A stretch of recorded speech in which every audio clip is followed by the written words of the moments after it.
My brother exploited me for 2 years, sabotaged my career, and slandered me when I left. Now I'm suing him, and it's clear my parents never loved me because they are on his side. Posted by u/C++ 2017. I previously deleted the post just to be safe, but here's a summary. After I, 27M, earned a degree in computer science, my brother, 41M, and his 2 partners recruited me to work for them during the summer. They wanted me to set up the infrastructure for their new company in finance and investments. One summer turned into 2 years of unpaid work as a secretary, receptionist, systems technician, personal assistant, accountant, and research analyst. They paid me about 4 or 5 times, totaling around $7,000 to $8,000 over 2 years. When I left to start grad school, they were upset that I wouldn't stay. Later, when I finished grad school and included them on my resume, they lied to prospective employers about me. They denied that I had worked for them and claimed I was trying to use my brother's name to get ahead.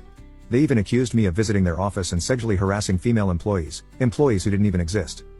When I called them to confront them about it, they, including my brother, just laughed and said I was getting what I deserved. It was kind of like, that's what you get when you screw with us. My counselor, along with some other people from school, including my headhunter, helped me get a job. However, I had to sue my brother and his partners for slander and other issues. When they were served, my brother called to laugh about the lawsuit, but now they're scared. My brother has been using my dad to pressure me into dropping the lawsuit and sitting down with them to work something out. My dad dismissed the situation as just a little big brother bullying little brother nonsense and demanded that I drop the lawsuit. He and my mom even uninvited me from Thanksgiving at their house. My mom has mostly tried to stay out of it, but I could tell this has been really hard for her. There's very little to update legally regarding the lawsuit, but I had a laptop containing lists of clients that my brother and his partners stole from their previous employers before starting their company. I initially hesitated to turn those files over to my attorney because things are already bad enough for them. However, my girlfriend strongly disagreed. She thinks I should just let them face the consequences and crush them. On the 9th, I called my attorney, informed him about the files, and dropped them off at his firm. The next day, on the 10th, I got an urgent call from his firm asking me to come in immediately. When I arrived, my attorney explained that the files would be turned over to the U.S. Attorney's office, meaning it's out of our hands now. He also brought up my parents. He had spoken to my dad and described him as a world-class prick. My attorney told me they plan to subpoena both of my parents to testify at a deposition and likely at trial if it gets that far. He advised me to prepare myself for what my parents might say about me. He made it clear that there's no turning back now. Since I didn't pay anything for my attorney to take this case, his firm is heavily financially invested, so they're essentially calling the shots at this point. I think my attorney believes I'm weak or that I'll want to back off or go easy on my family. He even told me outright that he knows my family will weaken me. I think he underestimates me. Regardless, he advised me to brace myself for the heat my dad will bring. I told him I have 2 older sisters on my side and that my mother is mostly neutral. He assured me, though, that my mother is absolutely not neutral. He just told me to prepare for anything. Then I got phone calls from both of my sisters, who live about 300 miles away. They were disgusted with my dad's and my brother's behavior and had initially told me they were 100% behind me. However, now they've uninvited my girlfriend and me from seeing them and their children this Christmas. They said they love me but believe I need to back off the lawsuit. This was a bit of a shock. It didn't crush me, but it wasn't easy to hear. They told me they won't be contacting me anymore, and they asked me not to contact them either, saying they have their reasons. They both cried during the calls, but I stayed calm. They also emailed my girlfriend to let her know that we were uninvited from their homes for Christmas. In response, my girlfriend sent them a very scathing reply. While I wish she hadn't sent it, it's ultimately her decision how she handles the situation. Things with my dad are getting a little out of control. He confronted my girlfriend and me outside the house of a family friend who had invited us over for a holiday get-together on Sunday night. The situation got heated, and I said some things that were probably below the belt. I could tell they affected him, his eyes watered, and he was trying not to cry. Then my girlfriend jumped in and laid into him, much like she did with my sisters. She's clearly on a roll right now, and the gloves have come off for her. My mom stayed in my dad's truck the whole time, just watching. I don't think she could hear what was being said. For now, there's nothing else happening, but the tension is definitely high. Oh, one other thing, my attorney told me that my brother and his partners have already closed their business. They went under. They've also filed some puzzling and contradictory responses to our lawsuit, which surprises me because my brother is usually smarter than that. Now they've changed attorneys and retained a reputable firm. The first thing their new attorneys did was ask what it would take to settle. My attorney says their new lawyers are smart and know it will be a bloodbath if this goes to court. I guess I'll just have to wait and see how it plays out. Some of you have commented from experience that the blowback from legal battles like this can tear families apart for decades. I can already see how that happens, and it probably will. Edit. Some of you have asked why my sisters changed their minds. I now know that my dad helped both of them buy their houses, and they still owe him a lot of money for that. My best guess is that he used that, and possibly other things, to coerce them into taking his side. Update 4.5 months later. Okay, let me begin by saying that I am not the original poster, I am his girlfriend.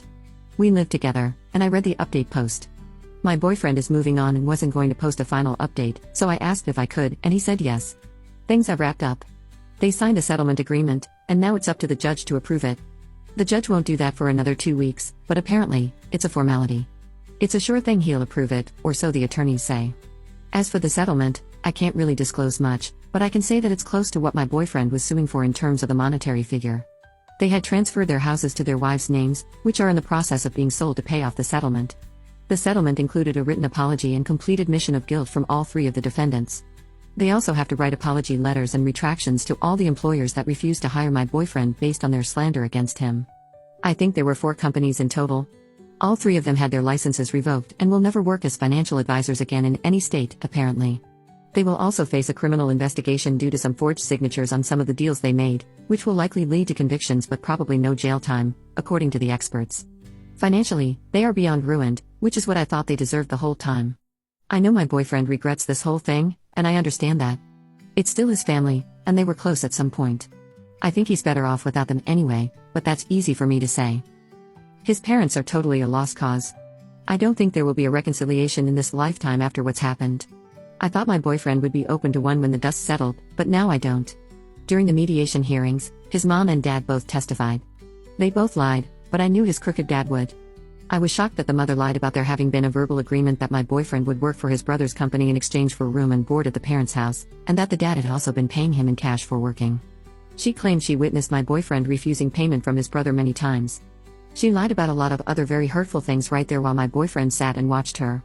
She never looked at him, not once. His dad never looked at him either, but at least he sat there the whole time after he testified to support his older son and his friends. His mother left the room crying after she testified. I was not shocked that she testified because the attorney had said she might, but I was extremely shocked by the horrible things she said about my boyfriend. She will someday regret doing that to her son. Such an awful, revolting, and repulsive thing she did. What she did to her youngest son is inexcusable. I was beyond utterly disgusted that she did that. She really has no clue how much damage she caused to her youngest son. I doubt he'll ever get over it, and I doubt he will ever want to see her again. Not to rant about the mother, but she lied and said disgusting things about her youngest son, and he's the only good son she has. He's the only one who doesn't owe his dad anything. He's the only one with compassion and high morals, the only one who constantly worried about her and kept in touch with her. She messed up in the most disgusting way. How could she do that? He was there for her more than her other 3 kids put together. All for a lawsuit that she had to know they were going to lose. Her testimony did nothing to help their case, nothing. She testified for absolutely no reason. We sent Christmas gifts to my boyfriend's sisters and their daughters, and we received thank you cards in return. They haven't contacted my boyfriend since, but I have received a couple of hello emails from one of them. She never mentions my boyfriend or the family problems, she just says hello and asks how I'm doing. I just respond by saying we are both good and hope they are all doing well. I'm not sure where this will go, but it's a small step on what seems like a long road before they are allowed by their father to reconcile with their brother, or until they have the courage to do so without their dad's blessing. I think they are both too embarrassed to contact my boyfriend directly. I can sense that they are trying to find a way that will eventually lead them to him. I think they just need to contact him, but that's not my decision. I keep looking at this from my perspective. My family is really close, so it's hard to watch what's going on with his family. I just think, what the hell? Why do you do this to each other? But that's just how it is. Just to be clear, I knew very early on that my boyfriend's parents were toxic. I initially just wanted him to cut all ties with them. The way they sided with the older brother, knowing how he tried to destroy his own little brother's career, told me a lot. I wished back then that my boyfriend would just disown them, but I knew that was unrealistic at the time. I knew I was emotional, and I backed off when I saw how stressed my boyfriend was. But things escalated, and now I think my boyfriend's mom has dealt a death blow to any chance of reconciliation. I'm not just saying that because I'm against it. I'm not for it, and I'm disgusted with her. But I can see the damage she did up close. I'm afraid he may never forgive her. She just went overboard in such a horrible way. I have been talking to my dad about this the whole time, and everything has turned out exactly the way he said it would. Everybody, all parties, are destroyed. It's like a bomb went off, and everybody got hit.